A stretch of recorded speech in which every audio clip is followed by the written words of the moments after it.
Bwana asifiwe. Nina furaha katika masaa ya jioni kusimama mbele za Bwana kwa mara nyingine ya wasilisho ya somo namba 3. Somo la kwanza lilikuwa linazungumzia namna ya kuweza kufanikiwa kwa kutumia kanuni za Biblia. Somo la siku ya pili, siku ya jana, tuliangalia namna ambavyo kutumia tabia katika kufunguliwa katika masuala ya uchumi. Tabia, nafasi ya tabia katika mafanikio. Siku ya leo tuna somo la pekee sana ambalo linazungumzia masuala ya ukosefu wa ajira. Ukosefu wa ajira. Tunapoingia katika somo hili tupate kuomba. Yetu na Mungu wetu, Mungu Mwenyezi unayeishi mahali pa enzi, asante kwa nafasi njema katika masaa ya jioni. Somo hili ni moja ya ajenda kuu za shetani kuwafifisha utume. Hebu Yesu, yeyote atakayepata nafasi ya kusikia somo hili akapate kufunguliwa. Tunaomba katika jina lako Yesu. Amen. Ukosefu wa ajira. Nimependa zaidi katika lugha ya Kiingereza, unemployment, exploring ways to cope with and respond to joblessness, especially among youth. Namna ya kukabiliana na changamoto ya ajira. Katika wiki hii tumeendelea kuangalia namna ambavyo Bwana anaweza kufanya miujiza katika bila kujali hatua, nafasi tulio nayo katika maisha katika wakati wa sasa. Hakuna asiyefahamu ya kwamba swala la ajira imekuwa ni changamoto kubwa sana katika. Huenda ukadhani kwamba swala hili ni swala la bahati mbaya. Napenda kuambia katika jioni ya leo, hii ni moja ya ajenda za shetani kuhakikisha ya kwamba kanisa, utume hausogei.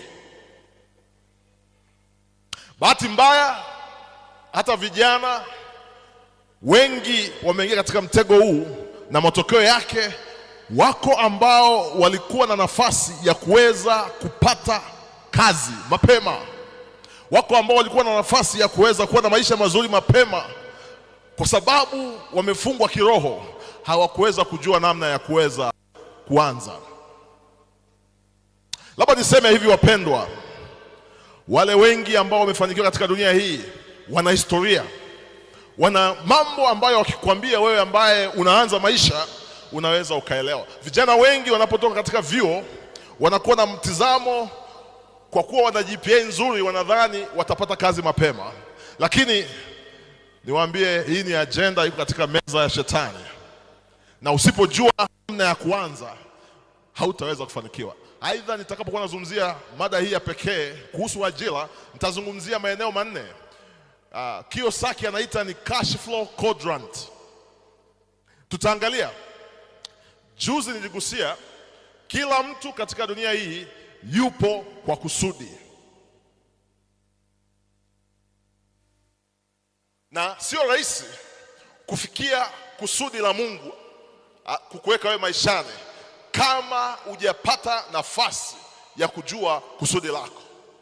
Wengi tumepotea kwa kuwasikiliza wazazi, wengi tumekosea kwa kusikiliza jamii, wengi tumekosea kwa sababu ya kuangalia akili na uwezo ambao tunao, na tukasahau wito wetu au kusudi letu ambalo analijua ni Mungu. Namna ya kukabiliana na changamoto ya ajira. Napowasilisha mada hii nitakuwa na mambo ya msingi ambayo nitasimamia kwayo. Moja, ukosefu wa ajira ina maana gani? Tutaangalia katika jioni ya leo. Tutaangalia pia sababu kuu za vijana kukosa ajira sasa. Tutaangalia mfumo wa elimu yetu ya sasa, namna unavyochangia katika hili tatizo.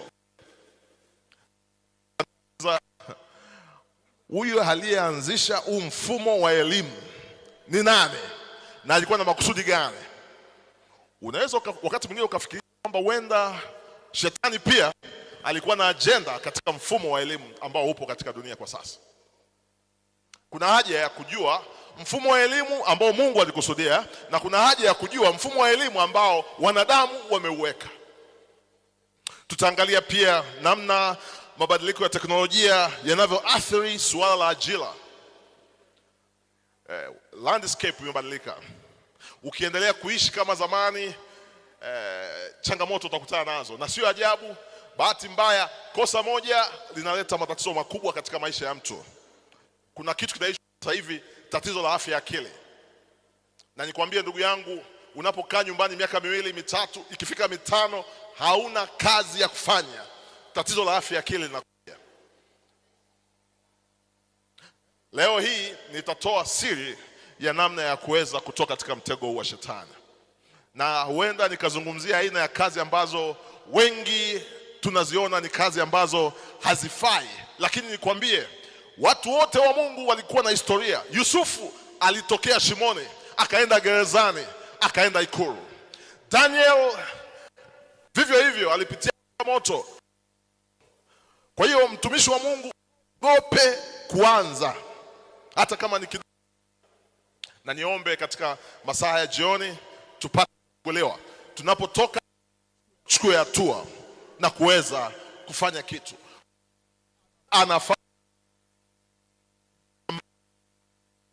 Kufanya kazi naye. Tutaangalia pia mtizamo wa kidunia na mtizamo wa Mungu juu ya ajira. Tutaangalia Mungu yeye anapozungumzia ajira anamaanisha nini, lakini tutaangalia pia katika ulimwengu huu dunia inazungumza vipi inapozungumzia ajira. Tutaangalia namna ambavyo tatizo hili ni moja ya ajenda kuu za shetani. Tutaangalia namna ambavyo Wakristo tunaomngoja Yesu tunaweza toka katika mtego huu. Tutaona pia namna vijana wanaweza kuwa na ujasiri kupita katika tanuru la ukosefu. Kama kuna changamoto ambazo tunapaswa kuwa nazo, niligusia jana, wakati mwingine tunapaswa kukumbatia maumivu. Umesoma degree yako, umefanya vizuri, umepata GPA ya juu kabisa, lakini hakuna ajira. Tafuta kitu cha kufanya. Tutaangalia pia namna ambavyo tunaweza kunavigate toka hapa tulipo kuwa kile Bwana amekusudia tuwe katika maisha yetu. Tutaangalia pia nafasi ya maadili na tabia katika masuala ya ajira. Jana niligusia kuhusu tabia. Labda niseme hivi, ninapokuwa nazungumza mada hizi huwa nazungumzia vitu viwili. Nazungumzia software na hardware. Software nazungumzia tabia ambayo inachukua zaidi ya 70% ya mafanikio ya mwanadamu. Ni bahati mbaya sana, vijana wengi sana wanataka mafanikio ya haraka. Na ni bahati mbaya pia kanisa atutumia muda mwingi sana kuandaa vijana. Lakini pia ni bahati mbaya sana wazazi atukupata muda pia wa kuwasaidia hao vijana. Niligusia siku ya kwanza ya kwamba umri kati ya 0 mpaka 18 mpaka 21, Biblia inaposema mlee mtoto katika njia impasayo naye hataiacha, inazungumzia malezi katika wakati huo. Biblia inasema, je, chui anaweza kubadilisha madoadoa yake? Jibu ni la. Usipomsaidia mtoto katika umri huo, anakuja kuwa tatizo katika jamii.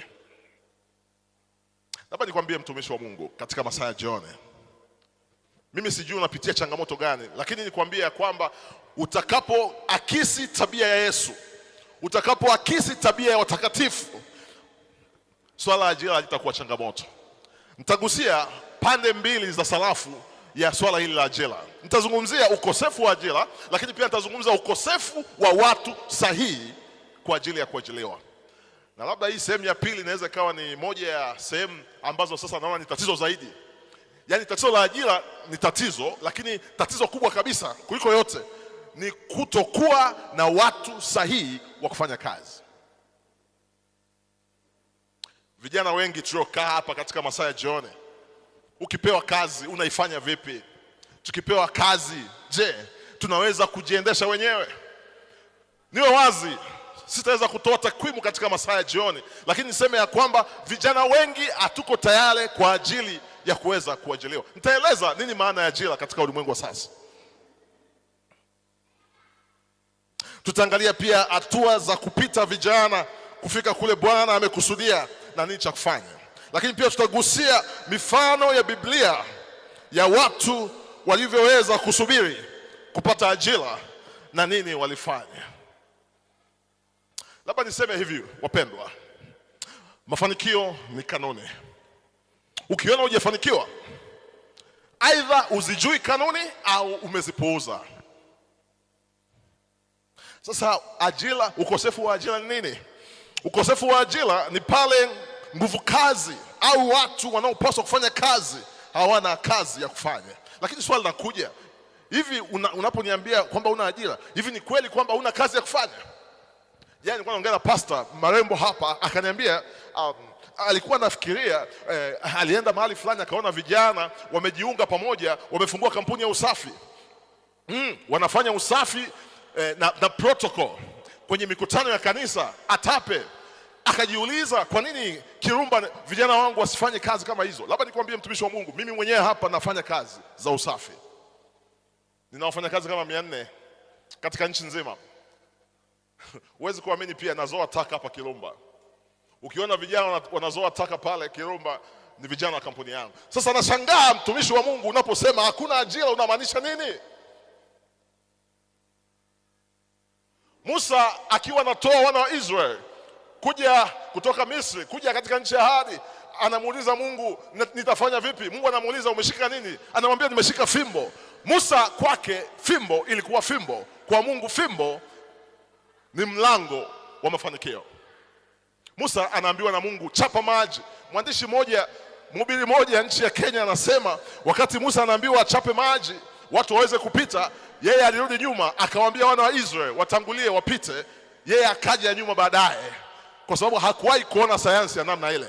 Lakini nikwambie mtumishi wa Mungu, hicho unachokidharau ni fimbo.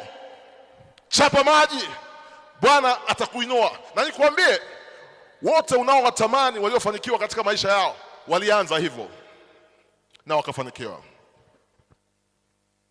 Mtizamo wa Mungu, ajira ilianzia Eden. Mwanzo 2:15, Bwana akamweka Adamu katika bustani ya Eden ili ailime na kuitunza. Ni ajabu leo hii tunasema kwamba hakuna ajira. Huenda Jumatatu nitakuwa na kliniki na vijana, nitaweza kuzungumza vizuri swala hili la ajira, na ninatamani ya kwamba baada ya mafundisho haya siku hizi 10 tuweze kufunguliwa. Licha ya ajira kuwa swala la uchumi, pia ni swala la kiroho. Na ningesema kweli swala la ajira ni swala la kiroho zaidi kuliko swala la kiuchumi, kwa sababu kuna vita, sote tunafahamu kuna vita kati ya Kristo na Shetani, na hii vita iko katika sura za aina tofauti tofauti, na moja ya sura ni eneo la ajira, eneo la uchumi. Na Shetani akiwa anatoa maelekezo kwa makamanda wake, aligundua ya kwamba tukiweza kushika eneo la uchumi, tukiweza kushika akili za vijana, kung'ang'ania ajira za kuvaa tai na kusahau ajira ambayo Mungu alikusudia katika bustani ya Eden, kulima na kuitunza bustani, tutaweza kuwa tumewapata vijana. Mungu katuumba kwa kusudi, wapendwa. Kama tulivyoona, wengi hawana ajira, huenda kwa sababu hatujajua kusudi letu katika maisha. Wako wengine wamekoseshwa na wazazi na jamii, wanaamuliwa nini wasome, wanaambiwa nini. Kesho tutazungumzia mada moja ya muhimu sana, inazungumzia career development, career progression, career path. Uchukue taaluma ya namna gani, uchukue wito wa namna gani. Lakini nitoe ushauri wa jumla ya kwamba huna haja ya kumsikiliza mzazi, huna haja ya kumsikiliza kiongozi. Msikilize Bwana ambaye yeye anajua sababu za kuwa katika dunia hii. Ningeshauri tufanye kama alivyofanya Samuel, kumuuliza Mungu, unataka nifanye nini Bwana? Au kama Manoa anamuuliza Bwana, nimlee vipi huyu kijana? Mambo yote yanapaswa kuanza na Bwana. Kama nilivyosema, kwa mara ya kwanza neno ajira linapatikana katika bustani ya Eden, na ni Mungu mwenyewe ndiye muasisi wa masuala ya ajira. Japo baadaye katika ulimwengu huu kuna watu wanaitwa Wababeli, Babylonian system, walikuja wakaanzisha mfumo wa ajira, na huu mfumo wa ajira unaendana na mfumo wa elimu dunia ambao umewadanganya watu waamini zaidi kusoma na kuajiliwa, wakasahau ziko kazi zingine ambazo wanaweza wakazifanya na wakabarikiwa katika maisha yao. Nitaeleza katika masaa ya jioni aina 4 kuu za kazi ambazo unapaswa uangalie wito wako ni nini katika kazi hizo 4. Kumbuka, huwezi kuwa kila mahali, huwezi kufanya kila kitu. Mungu peke yake ndiye ambaye ni omnipotent, omnipresent, omniscience. Wanadamu tunakuwa mahali pamoja kwa wakati mmoja.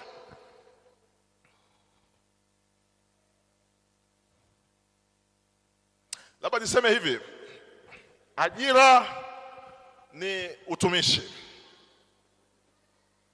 Ajira ni uwakili. Seme dunia hii walipewa talanta, mmoja alipewa 5, mwingine akapewa 2, mwingine akapewa 1. Na ulizwa wamezalisha kiasi gani? Yule aliyepewa 1 akasema, nilijua wewe ni mdhalimu, nikaamua kuificha. Tunajua yeye mtokea. Labda niseme, mtumishi wa Mungu, kila mtu anayenisikiliza katika masaa ya jioni ana kitu Bwana anahitaji akifanye. Unaweza ukawa umepewa kidogo, unaweza ukawa umepewa kingi.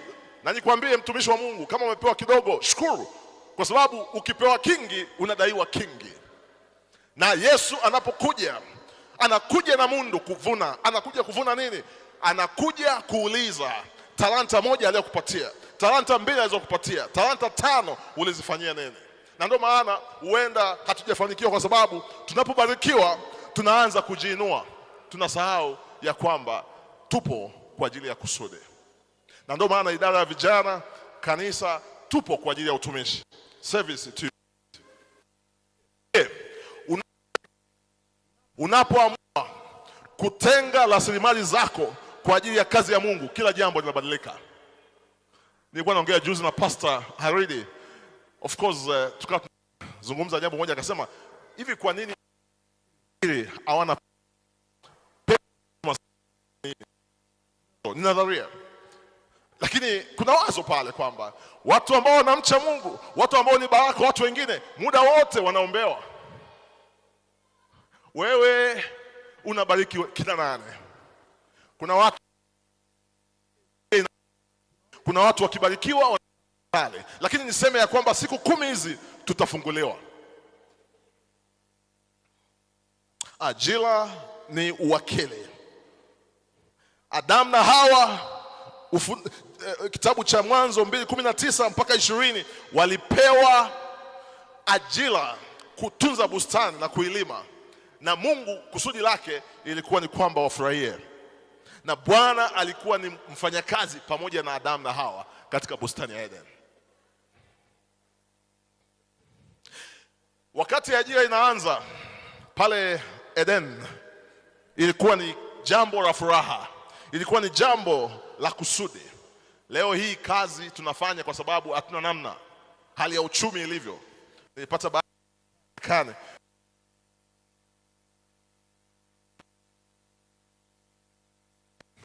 kama haufanyi kazi kwa bidii hauwezi kufanikiwa. Usipokuwa mwaminifu, si tu kwa Mungu, hata kwa wanadamu, wameweka mifumo ambayo inakubana. Wewe ambaye hutaki kufanya kazi lazima ufanye kazi. Watu wa Mungu, niwaombe, hatuna sababu ya kuwekewa mifumo ya kidunia tufanye kazi. Tunapaswa kutembea na Roho Mtakatifu ambaye anatusaidia kujua nini cha kufanya na namna ya kujibu.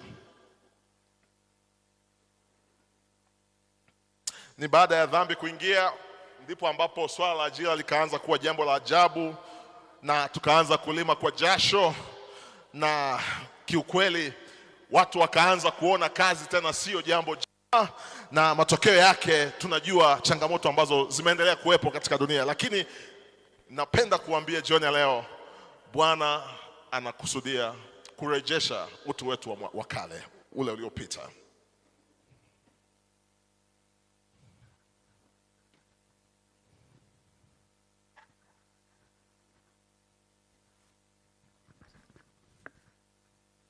Labda nigusie kidogo mtizamo wa kanisa la Waadventista wa Sabato juu ya swala la ajira.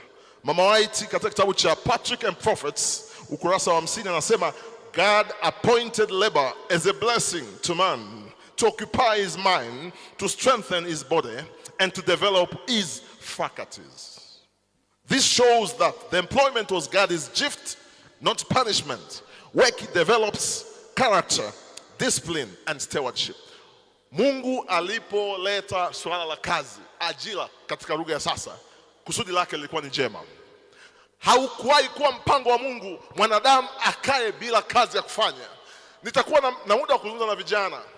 Sio sawa mbele za Mwenyezi Mungu kukaa bila kazi, sio sawa.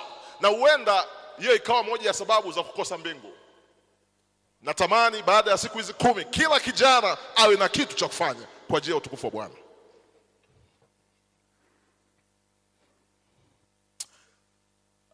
Nitagusia kidogo namna watu wanavyopata ajira katika ulimwengu wa sasa. Bahati njema mimi nimekuwa kwenye tasnia hii ya masuala ya ajira kwa miaka 20 sasa. Zaidi ya 20.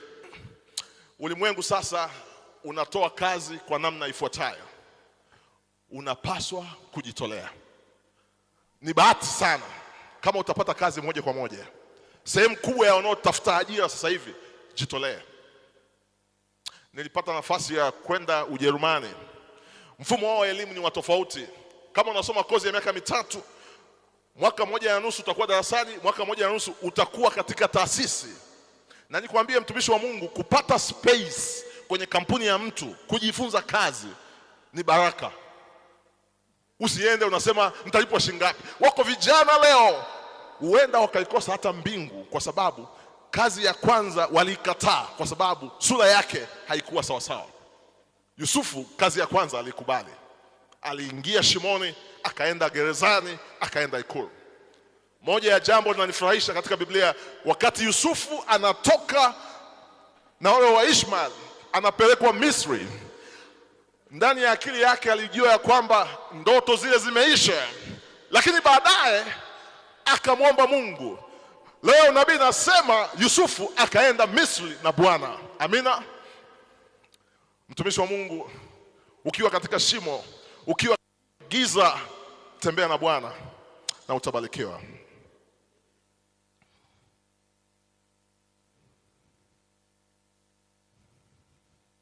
Nimezungumzia kwamba wakati Mungu analeta kwetu kazi, yeye alikusudia aweze kuwa mtenda kazi pamoja na sisi.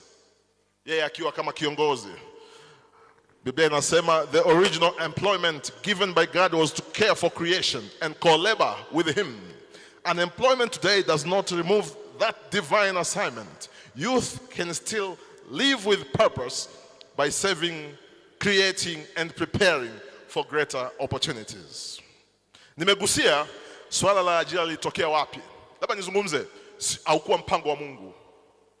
Mungu mpango wake ulikuwa ni kazi, haikuwa ajira. Na hawa walioanzisha ajira, tutazungumza na wazee Jumatatu kwenye maisha baada ya kazi.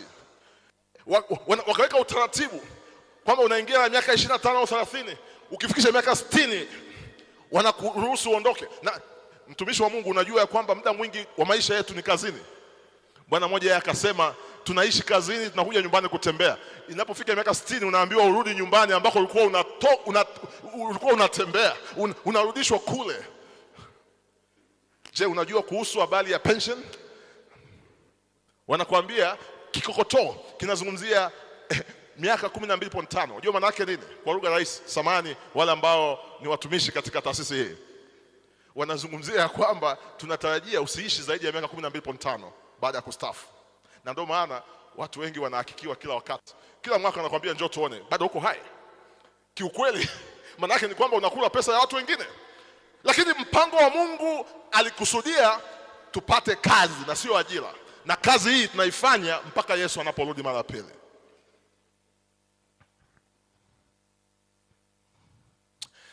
Katika wakati wa sasa ajira imekuwa changamoto kubwa sana.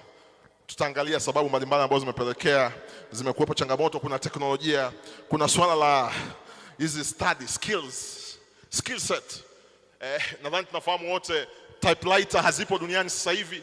Tumeona saizi kuna AI, kuna robotics, kazi nyingi saizi zinachukuliwa na mashine. Juzi nikaona Israel, kompyuta ina print chakula. Mtu anapata keki, anapata mkate. Tumeona robot saizi zinatoa huduma katika mahoteli. Tumeona ndege zinaendeshwa bila rubani. Bwana mmoja alipokuwa anaelezea swala la ukosefu wa ajira anasema kuna baadhi ya kazi zitatoweka. Labda niseme hivi, imethibitika kwa wanasayansi, wanazuoni ya kwamba swala la kazi litaendelea kuwepo mpaka Yesu anaporudi mara pili. Lakini kuna baadhi ya kazi, bwana mmoja anaziita stupid jobs, kazi za kipumbavu zitaondoka. Tutazungumzia usome kozi ya namna gani, na baada ya kusoma mtazamo wako unapaswa kuwa namna gani.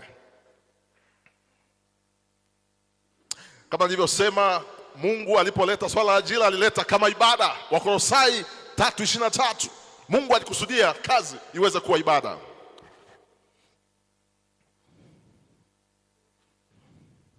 Labda nitaje maeneo manne makuu ya kazi ninapokuwa naelekea mwisho wa wasilisho hili.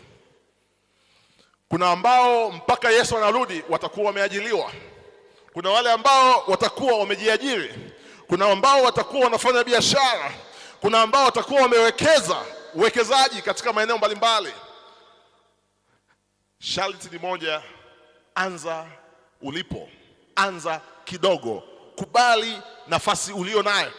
Acha kulaumu wazazi, acha kulaumu serikali, acha kulaumu kanisa. Chukua hatua na Bwana atakuinua. Labda niseme hivi, baada ya siku 10 hizi, pastor, hatuna sababu ya kuwa na vijana ambao hawana kazi katika kanisa hili. Tuungane pamoja, tushirikiane, tuchukue hatua na Bwana atakuja kufanya miujiza katika maisha yetu. Labda nizungumze kwa haraka sababu za tatizo la ajira katika ulimwengu. Moja ni ajenda ya shetani. Hii ndio sababu kuu. Iko kwenye meza, kwenye kikao kikuu cha shetani. Ni ajenda kati ya ajenda kuu. Sababu ya pili, mifumo mibovu ya elimu. Nimezungumzia. Hivi kuna haja katika elimu zetu kusoma kuhusu maziwa yako Marekani. Kuna haja ya kusoma kuhusu mito ambayo iko Israel. Kwa nini tusifundishwe enterprising? Kwa nini tusifundishe kushona? Kwa nini tusifundishwe kufua nguo? Kwa nini tusifundishe kufyatua matofali? Kwa nini tusifundishwe kukabiliana na mazingira tunayoyaishi? Bwana mmoja alikuwa profesa, alikuwa anavuka mto mahali fulani. Anaendeshwa na kijana mmoja darasa la 7. Wakiwa wanavuka mto, profesa anamuuliza kijana, umesoma darasa mangapi? Kijana anamwambia nimesoma darasa la 7. Profesa anamuuliza kijana, unaishi vipi? Walipofika mbele, mtumbwi ukazama. Kijana anamuuliza profesa, unajua kuogelea? Profesa hajui. Mpendwa, hatuhitaji elimu ambayo haitatusaidia kukabiliana na mazingira tulionayo. Sababu nyingine ambayo inapelekea tatizo la ajira kama nilivyozungumza, teknolojia na ujio wa AI na robotics, lakini pia kuna mabadiliko katika stadi za maisha. Tabia au stadi tulizo nazo sasa huenda zikawa hazifai katika miaka inayokuja, na dunia inaenda kasi sana. Ukibaki pale pale, na hapa nikwambie, kama umesoma ukakataa kazi mwaka wa kwanza, wa pili, wa tatu, wa nne, wa tano, uko nyumbani umesoma computer science, kijana wa mwaka 2026 aliyesoma computer science, wewe utakuwa sawa na mtu anayeanza mwaka wa kwanza. Bora upate mahali pa kujishikiza. Bora utafute kitu cha kufanya. Na nikwambie, huenda Bwana anasubiri uweze kuchukua hatua, aweze kuungana na wewe kuweza kukuwezesha kuliishi kusudi lako. Nimegusia changamoto nyingine kubwa ambayo naiona, ukosefu wa watu sahihi. Wakati Yusufu akiwa Misri, anaota ndoto ile, anamwambia mfalme, miaka 7 ya njaa, miaka 7 ya chakula. Mfalme Yusufu anamwambia mfalme, tafuta mtu makini atakayeweza kusimamia ajenda hii. Mfalme bila kuchelewa anamwambia, huyo mtu ni wewe. Lakini nilifurahi, mfalme anamwambia pia, je, wakati ndugu zake wanakuja Goshen, anamuuliza, je, ndugu zako wako kama wewe? Yusufu hakujibu. Sijawahi kujua mpaka leo kwa nini Yusufu aliweza kuwatambua ndugu zake, lakini ndugu zake hawakuweza kumtambua. Kama kuna moja ya maswali nitahitaji kuuliza mbinguni, ni vitu kama hivi. Hivi nakuaje? Au ndio hiyo wanasema wale wanaowafanyia watu mabaya huwa hawakumbuki, lakini wale wanaofanyia mabaya wanakumbuka. Yusufu anaulizwa na mfalme, je, kati ya ndugu zako hawa yupo ndugu yako ambaye yuko kama wewe? Hivi ndugu yangu pale akiulizwa mtu, unapotaka kuajiliwa tumchukue huyu mtu au la, atasemaje? Niwe wazi, vijana wengi hatuko tayari kupokea kazi katika ulimwengu wa sasa. Niombe katika siku 10 hizi Mungu atusaidie tubadilike, tuweze kuwa na tabia itakayotusaidia kuweza kufanya. Labda nizungumzie waajili wanataka nini katika ulimwengu wa sasa. Waajili wanataka mtu ambaye anakuja anavaa sura yao, yani wakimwacha yeye hawana wasiwasi. Jiulize swali, au wewe ni kama afisi ukiachua nyama kulinda basi kuna msemo wa Jita anasema isenene yangu ila kunda, yani senene imeanguka kwenye tumbo. Nikwambie mtumishi wa Mungu, kama utakuwa na vitu vifuatavyo itakusaidia kuweza kuajiliwa. Mawasiliano, unavyoongea na watu. Mahusiano. Huwa nasema hivi, kama hakuna sababu ya makusudi ya kukosana na mtu, usikosane na mtu. Creativity, respect, heshima, kuaminika, trustworthiness, care, ownership. Nilifanya kazi katika mgodi wa Bunyanguru, walikuwa wameandika maneno kwenye ukuta, behave like business owner, tenda kama mwenye mali. Nikwambie mtumishi wa Mungu, ulimwengu unahitaji watu wanaoweza kutenda kama wenye mali. Nikwambie zaidi ya 90% ya vijana ambao wana kazi hawana tabia ya kutenda kama wenye mali. Mimi pale kwangu mwenyewe wanapata changamoto. Nina taa za sola pale, kuna taa moja lazima iwashwe na remote. Siku karibia zote nikirudi nyumbani nakuta haijawashwa. Naambia vijana mzingatie. Ulimwengu wa saizi wazazi wengi mtanisaidia. Tunazima pasi, vijana wameacha. Tunazima taa, vijana wameacha. Tunazima AC, vijana wameacha. Uwezi kufaa kwa kazi katika ulimwengu huu na hata ulimwengu unaokuja kama una uwezo wa kujisimamia. Niwaombe vijana tubadilike. Tuanzie tulipo, tukubali.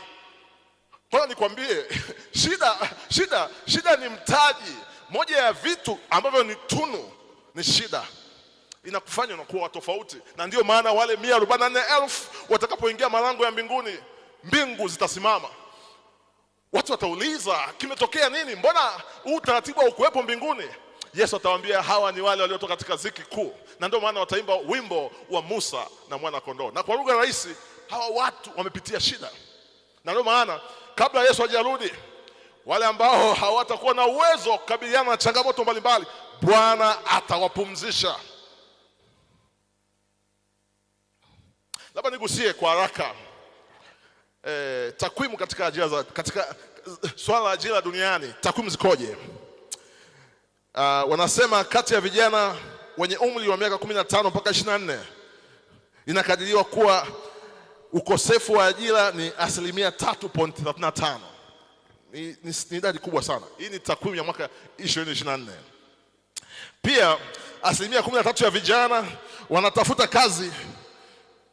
Hii ni tafiti ya mwaka 2021. Lakini pia inakadiriwa kwamba vijana zaidi ya milioni 64.9 ambao ni sawa na 13% hawana kazi duniani.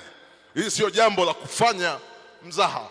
Niwapongeze kanisa la Kirumba kuchukua agenda hii pamoja katika juma hili la maombi. Hili ni jambo kati ya mambo ya msingi ya kuangalia. Na ndio maana tusipokuwa makini, vijana wengi sana watapata tatizo la afya ya akili. Na sio ajabu tumeona saizi hata ndani ya kanisa vijana wanajiua kwa sababu ya kutokujua namna ya kuweza kunavigate, kuweza kufikia kusudi lao katika maisha. Labda nipendekeze kwenu idara ya vijana. Idara ya vijana ni moja ya idara muhimu sana ndani ya kanisa, na labda niseme ndio mwarobaini wa tatizo la ajira. Idara ya vijana inafundisha nishani. Ziko nishani zaidi ya 500. Ususi, ushonaji, masuala ya kilimo, kazi za mikono kwa namna tofauti tofauti. Lakini cha ajabu ni kwamba hata wa vijana ambao walikuwa Master Guide na SYL bado hawana ajira. Tatizo nini? Kama nilivyowaambia watumishi wa Mungu, tatizo hili ni kubwa kuliko tunavyofikiria. Ni ajenda ya shetani. Lakini Bwana yuko tayari kutusaidia kuweza kutoka katika tatizo hili.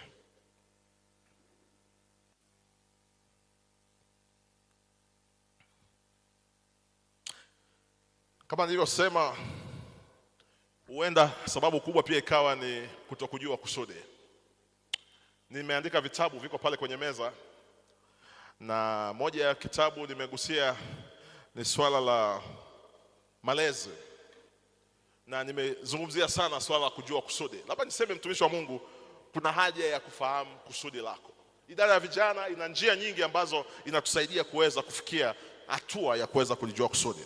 Labda niseme hivi, sio watu zaidi ya 30% wanajua sababu ya wao kuwepo katika dunia hii. Na nikwambie, siku utakapojua sababu ya kuwepo kwako, kila jambo litabadilika. Labda niseme hivi, ukosefu wa ajira unachangiwa zaidi na sababu ya kutokulijua kusudi. Haijalishi unapitia nini, unapojua kusudi lako lazima utoboe, lazima ufanikiwe. Wiki hii ikawa mianzo mipya ya kufunguliwa na kumuuliza Mungu kusudi lako katika maisha. Ukisoma Wakolosai 1:67, Biblia inasema tumeumbwa na Mungu kwa ajili ya Mungu na Mungu mwenyewe. Ukisoma Wakolosai 3:23, chochote unachokifanya kifanye kwa moyo. Waefeso 2:10, sisi ni watendakazi wa Bwana, tumeumbwa kutenda matendo mema.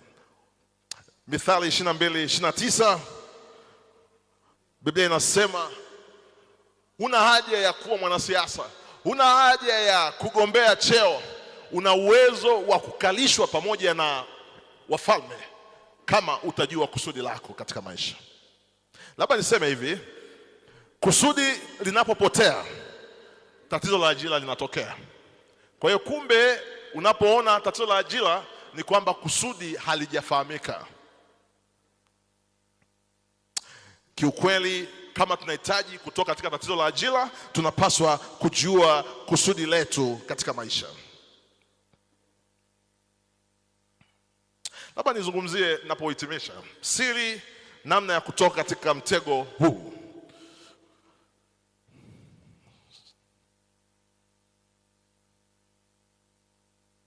Labda nigusie pia soko la ajira duniani limebadilika. Nimegusia waajiri wanahitaji watu ambao wataweza kuwa baraka, watakaoweza kuaminika, watakaoweza kufanya kama alivyofanya Yusufu, kama alivyofanya Daniel.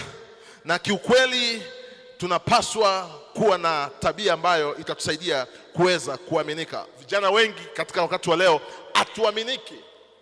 Ukiachiwa kazi unaifanya kama vile uitaki. Lakini niseme ya kwamba ili uweze kufikia kile ambacho Bwana amekuita, sharti ukubali kuanzia ulipo.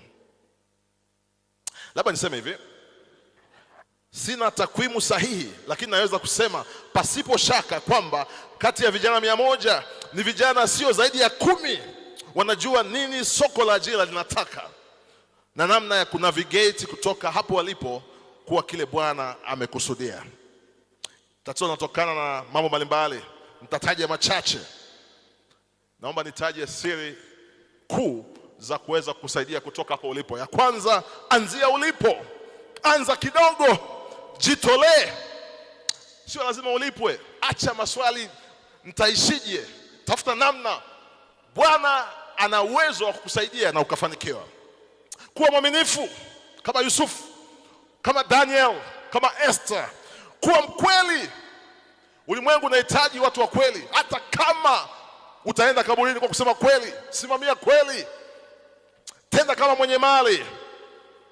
Kubali kukosolewa. Vijana wa sasa kwa sababu wamesoma elimu dunia hawako tayari kukosolewa. Lakini pia tumia muda vizuri. Soma vitabu, jifunze kwa waliofanikiwa. Shida nyingine nimeiona katika dunia sasa, watu ambao wamefanikiwa wanachukiwa. Kaa vizuri na watu ambao Bwana amewabariki. Waulize wao wamefanyaje, mapito yao yalikuwa vipi, walimudu vipi kupita katika mapito. Lakini pia fanya tathmini kila siku. Amka mapema, ndio anza sasa na Bwana atakubariki. Labda niwaombe wapendwa, tubadilike, tukusudie kubadilika na Bwana yuko tayari kutusaidia. Imebaki dakika moja na tamani niweze kuhitimisha ili kwamba ratiba iweze kuendelea kama ambavyo inatakiwa. Labda nikazie hapa. Nimesema hivi kwamba ziko stage 6, ziko hatua 6 za kuweza kufanikiwa au kupata kazi. Hatua ya kwanza ni kujitolea, na hii inazungumzia kati ya mwaka 0 mpaka mwaka 1. Hatua ya pili, unaanza ukiwa ofisa wa kawaida. Achana na ndoto za kuwa meneja wakati unatoka chuoni. Hatua ya 3, utapanda kidogo, utakuwa senior. Hatua ya 4, unapaswa kujua kitu fulani. Wanapoita watu ambao ni wajuzi katika eneo fulani, wanapotafuta wataalam katika eneo fulani, basi wewe pia uweze kuwa kati ya wataalam ambao wataitwa kuweza kuwa baraka.